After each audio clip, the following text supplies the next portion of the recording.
My name is Clint Ramos. I'm a set and costume designer for the American Theater. Currently, I'm working on a production of The Doppelganger. It's a new play at the Steppenwolf Theater. I'm also getting ready for the Broadway transfer of Torch Song, which we did off-Broadway last season, and also preparing for Encore's Off-Center this summer, and a Carson McCullers play at Williamstown called Member of the Wedding. I'm sorry.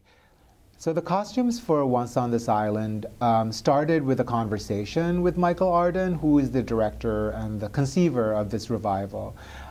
He wanted to do a production that was more in tune with what was happening with the world right now and where we are as a global community. And so we looked at a lot of research and photographs of hurricane-ravaged Haiti and the Caribbean, and really mined those photographs for the costumes for the storytellers. This musical is usually done with a very folk tale kind of hand. What Michael wanted to do was make it more immediate. As we progress into the musical, as the storytellers transform into historical characters and the gods, they use the detritus or the ruins of the hurricane. They use that to create their costumes to tell the story. The musical is very ecological because it deals with hurricanes, and as we know now, hurricanes and natural disasters are happening more frequently to our world. And so that was one of the big sort of design considerations that we needed to take care of in designing the show. A lot of what we do is based on what we are familiar with as a culture now in terms of what we see post-hurricane, post-earthquakes. I think that's most reflected in terms of the costumes. It's most reflected with a costume for the gods, and in particular the god of water, Agwe. I employed a lot of discarded plastic bags to create his costume, and we know that the oceans right now is basically a giant repository for our garbage, which is basically plastic. What was my favorite show that I designed? I always think the latest one I work on is the most immediate, hence my favorite. I've had sort of productions where I felt my work and my experience on it has been exemplary. One of them was Eclipse, for which I was honored with a Tony.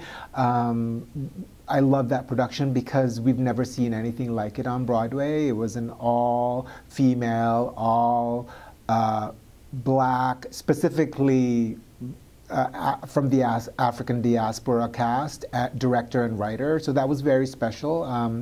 I also enjoyed very much Sunday in the Park with George because I got to work with James Lapine and Stephen Sondheim. You know, things that I've only dreamed of, really. And, you know, everything is dear to my heart, but those two stand out, I would say. I think it all started for me in terms of my theatrical life. I think it started with when I was in high school. I'm an immigrant, I'm from the Philippines, and I got enamored with the power of theater and what it could do to move people. When I was growing up, theater was used as a political force. You know, we would do street theater, and I think that was my first experience of really theater's magic, of how a performance can literally move and change people. They can stop them in their tracks and either propel them forward or change the direction of their life. My first job in the theater, at least in the American theater, was directly out of grad school. I went to NYU Tisch School for the Arts to study design for stage and film. And George Wolfe and his then producers, Bonnie Metzger, Nick Schwarzhall, came and visited the school and saw my work through a design show and invited me to design there. And the Public Theater downtown has been an artistic home since then. I've done maybe 15 shows at the Public. I am a assistant professor of scenic design, a full-time tenure-track professor of scenic design at SUNY Purchase. I teach 3 design classes, undergrads, and it's a very rewarding experience. It's a side that I need to balance out my professional career.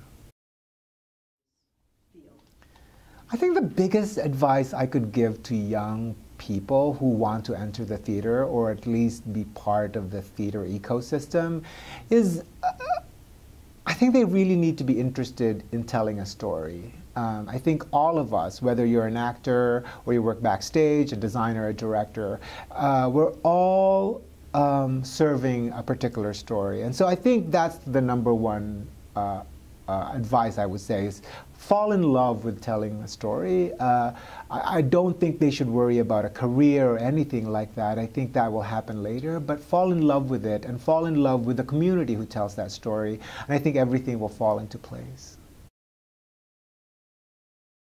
I've been fortunate the revivals that I've done recently have been